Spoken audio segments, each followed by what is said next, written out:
Alright, y'all, like Mr. Martin said, we're going to get started with the CNN 10. Pull up your CNN 10 notes. You know the deal, take all your notes. Do the thing you're supposed to do. Here we go.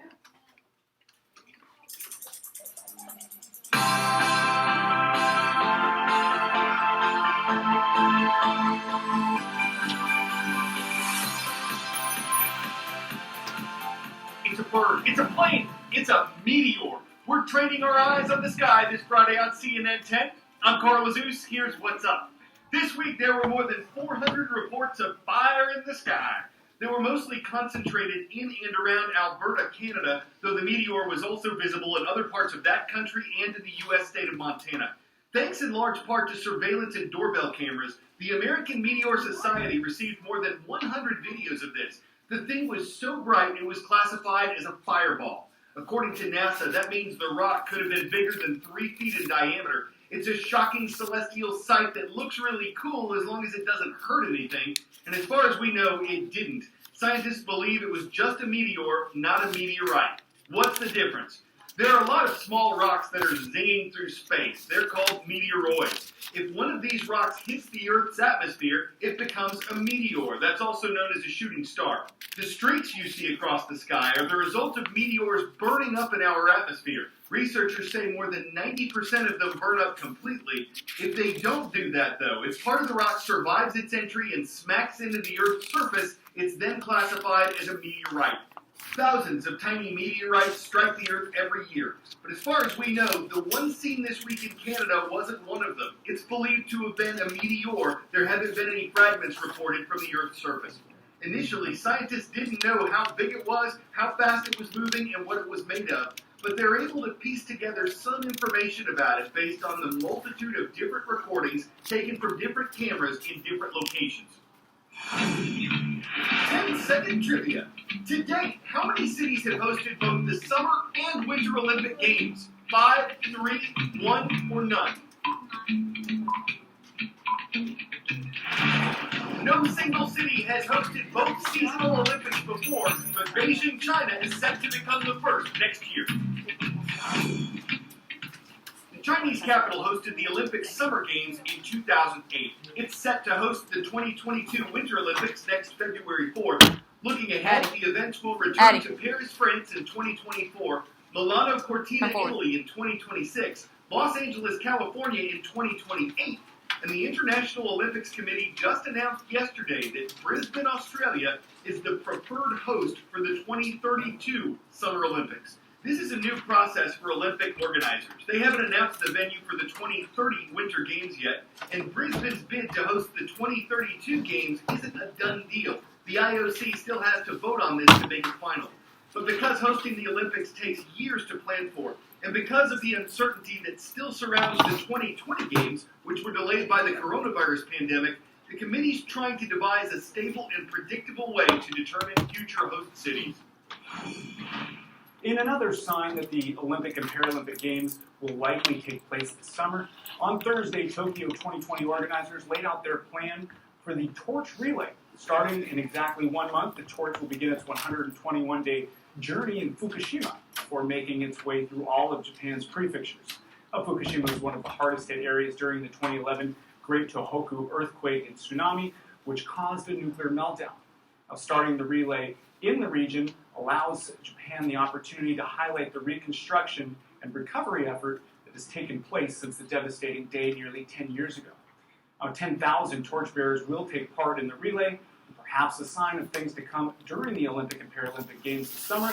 Masked spectators will be allowed to line the relay route, but have been asked not to cheer and instead to show support by clapping.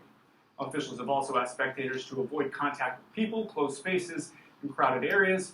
Temporary suspensions of the relay could take place if a large crowd forms. Now, the format of the relay could also change depending on COVID-19 restrictions in each prefecture. Blake Essig, CNN, Tokyo. Next story is about Eurasian beavers on the River Otter. Let's explain. The Otter is the name of a river in Devon, England. These wild Eurasian beavers are some of the first to live there in about 400 years. These animals were hunted to near extinction before the 20th century, in part because they were prized for their fur, used in felt hats. But conservation efforts have helped the species recover, even though their relationship with people still isn't perfect. What people didn't realise is how important beavers are to the landscape. The dams they build regulate water flow, increase biodiversity, and even drive down pollution. In short, beavers are what are known as ecosystem engineers. Beavers build dams and canals for their own protection. The dams raise the surrounding water, which helps them escape from predators. But wetting the landscape has a greater impact. It also slows the water flow, reducing floods downstream in the wet season and drought in the dry season. Experts warn that areas like Devon are expected to see more flooding, but a recent study on beavers in England showed that their dams can reduce average floodwaters by up to 60%. The organisation behind reintroducing beavers to Devon is the Devon Wildlife Trust. But before they released any beavers into the wild, ecologists ran a trial on how beavers might change the landscape. So this is a 3-hectare enclosure that was built in 2010. Can you see? That's right, that's the dam there. That goes all the way across, it's about 40 metres long. When we put them in here and started to see what they did to the watercourse, it was really profound. You know, we all suddenly became much more conscious of just how powerful this animal was. The Trust received permission to release beavers into the wild in 2015. It was the first licence in England to do so, and the effect on the River Otter Basin was dramatic. This pond has been created by the beavers, so they built a small dam that has increased the water level in this area. That's enabled them to build a lodge on this island. Beaver Lodge is the home of beavers. The entrance to the lodge is underwater. And right now, we've probably got the adult pair in this island, along with kits from this summer and the previous summer. So there might be 8 beavers in that lodge right now. There's also been a huge increase in biodiversity as the wetland habitat attracts water voles, otters, amphibians, and bird life. But beavers can cause trouble. For one, they're big. Beavers like pink tag can weigh up to 30 kilograms or 66 pounds. That's quite a big dog. We've had fishermen telling us stories that they've been a bit scared whilst fishing close to beavers. They also can waterlog farmland and eat orchard trees. So a big part of Chance and Elliott's job is working with local landowners to make sure everyone is happy. But overall, beavers are a huge benefit to ecosystems and society. Nations across Europe are working to restore them to their original range. It's been a hugely successful conservation story. Beavers were reduced to around 1,200 back in the 1920s, and now there are over 1 million beavers within Europe.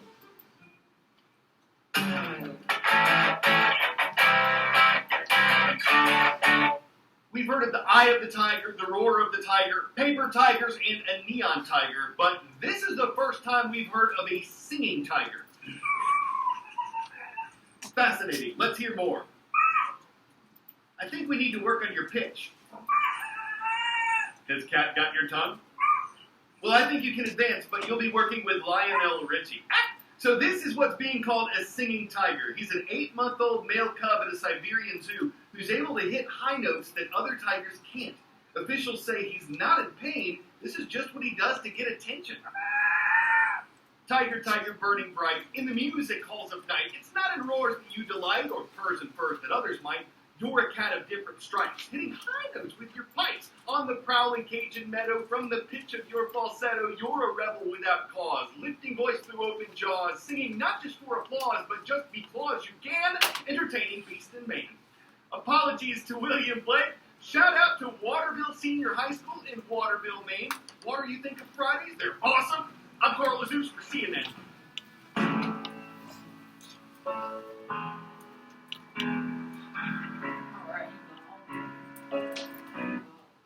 So there should have been a lot of different things on the right. Like feel good. Which one?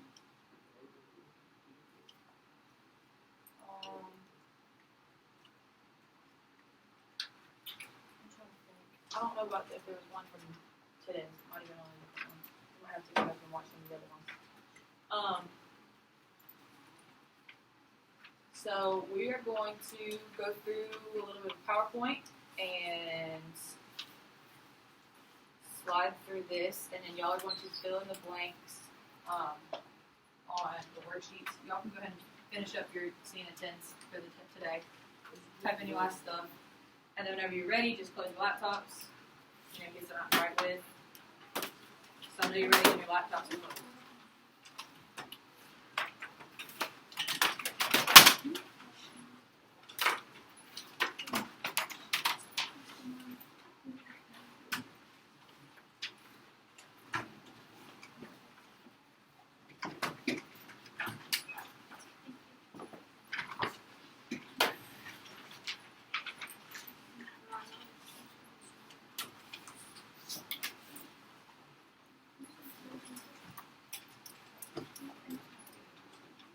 This morning. I'm glad it's Friday. Yes. Anybody got any big plans this weekend? No? Nobody? Nothing fun? You got something fun this weekend? What are you doing? Tennessee. Nice. Nice. I have a game this weekend, so I'm going to be busy. Oh, I got it. The basketball game? Got it. Everybody ready? I'm ready. The sharp nose that falls. You need a pencil? Why don't you say something? I can help you out with that. Look, I can help you out with a pencil. Miss Martin, you have an extra pencil or something?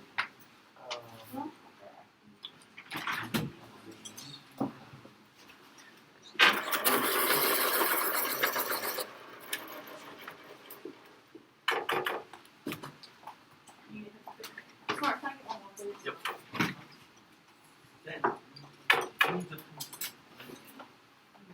Thank you.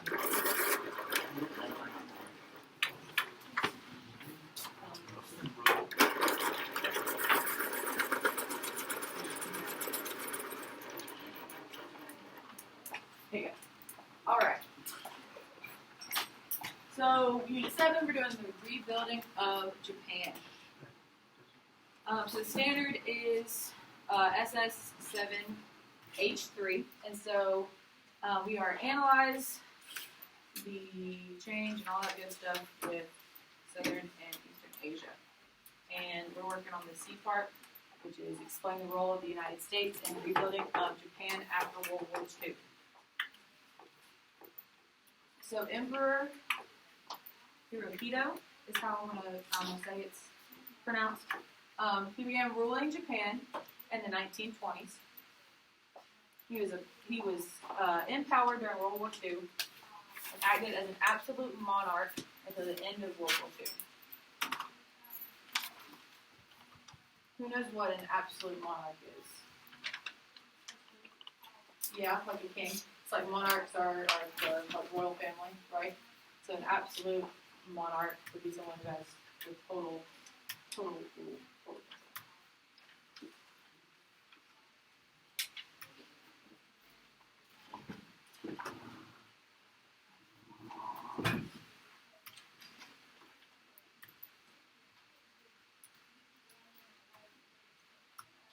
Whenever y'all get everything filled in, y'all just put your pencils down so I know you're ready.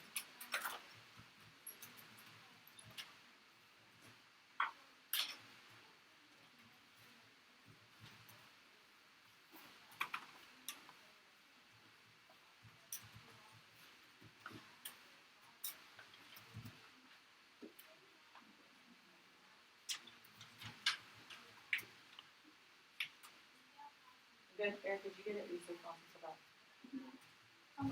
Okay. All right. Oh, I'm sorry. I apologize.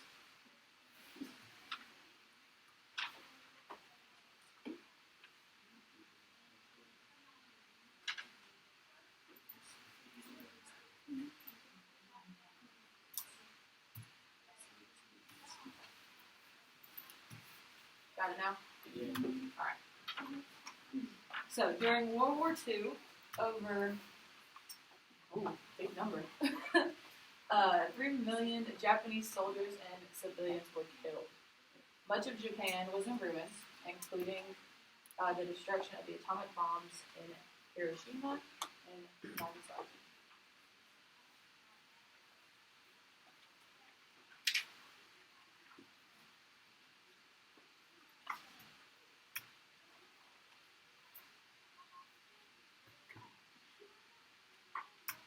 a lot of destruction, right? That's a lot of people.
Everybody good?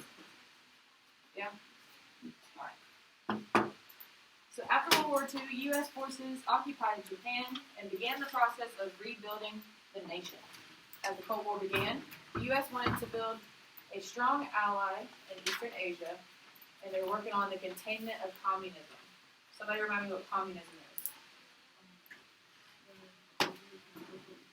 Full louder, sorry. Yeah, so they're controlling. There's one communist ruler, and they're telling you what's going on, what you're doing, how to spend your money, all those things like that, right?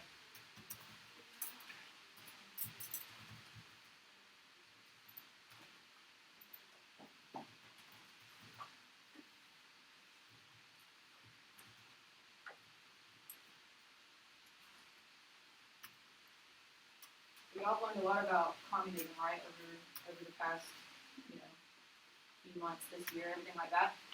A lot of these wars and stuff that happened, all of them kind of were talking about the containment of communism, right? This is kind of a reoccurring thought, a reoccurring issue that they're trying to do.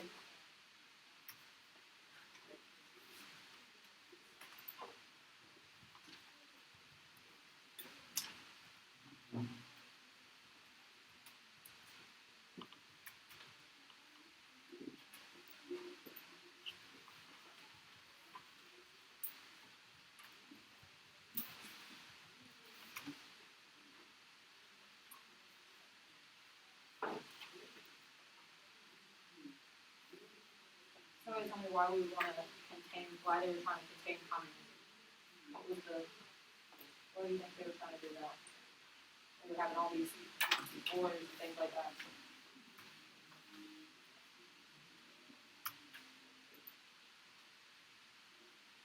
Anyone? We don't want to. What would you want to be? Under a communist rule from what you learned about it? No. So you think they were probably trying to nip it at the bud, right? Trying to stop it before it spreads more. Right. Everybody got it? Ready to move on?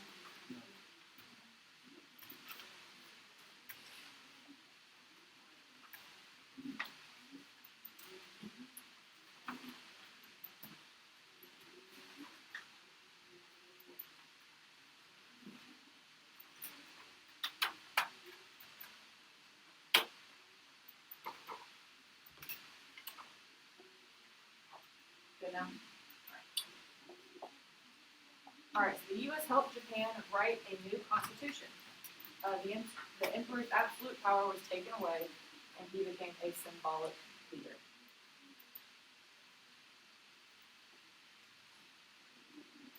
So they shifted from having this emperor with this absolute monarchy, and they wrote this new constitution.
you following along on that?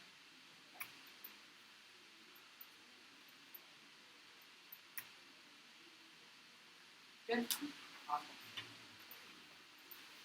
Alright, so how did the U.S. rebuild Japan after World War II? Sharing its manufacturing knowledge, providing large sums of money through loans, providing much needed resources for their industries, and limiting the size of Japan's military.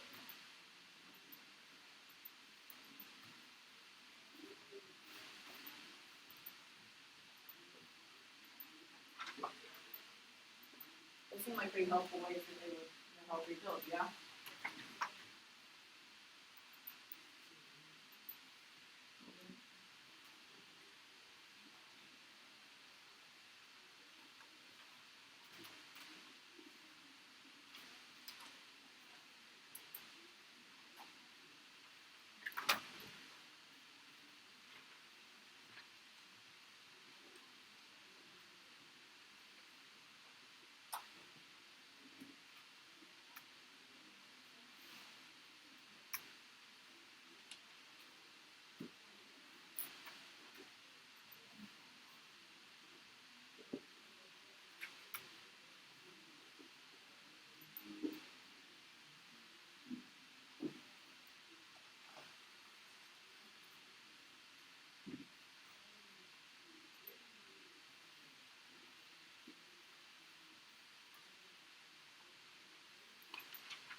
Alright, so how do they help rebuild? What's like the, don't be great, but what's like the, so like sharing manufacturing, you could just say manufacturing. How else would they have helped? Manufacturing, other one would have been money, right? Resources, and influencing military size. We good? Ready to move on? So the U.S. occupation of Japan ended in 1952, and the Japanese economy rapidly expanded for the next few decades.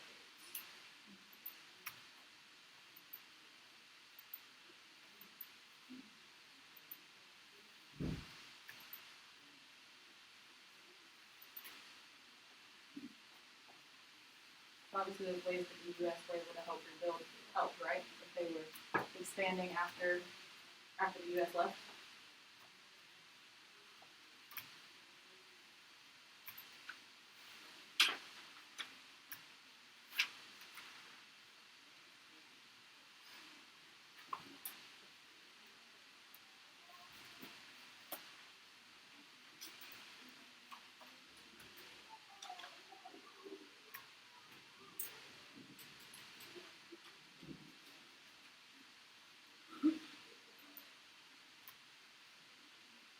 Everybody good?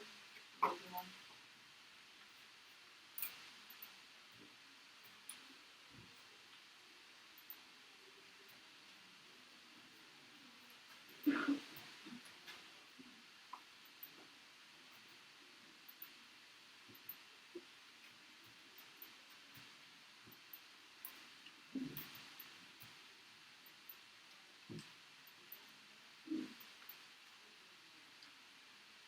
You got it now? Everybody got it now? Sweet. So, somebody give me one thing that they learned about the rebuild. One thing. I'm gonna get through. Come on. Don't make me point at somebody. Just a little recap.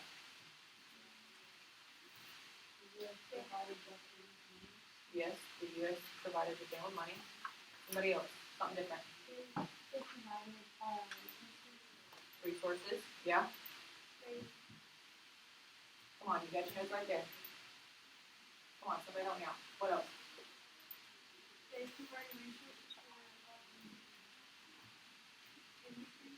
Yes, industries, so they help, provide resources. What else? Beautiful. A new constitution. What else happened?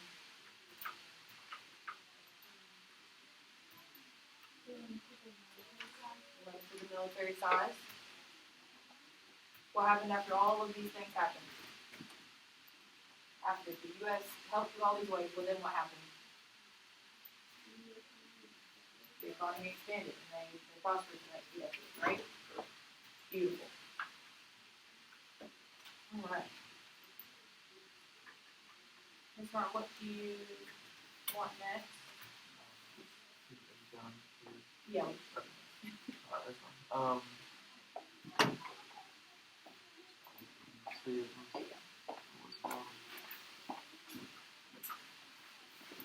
Okay, you got both of those sides of those done, is that correct?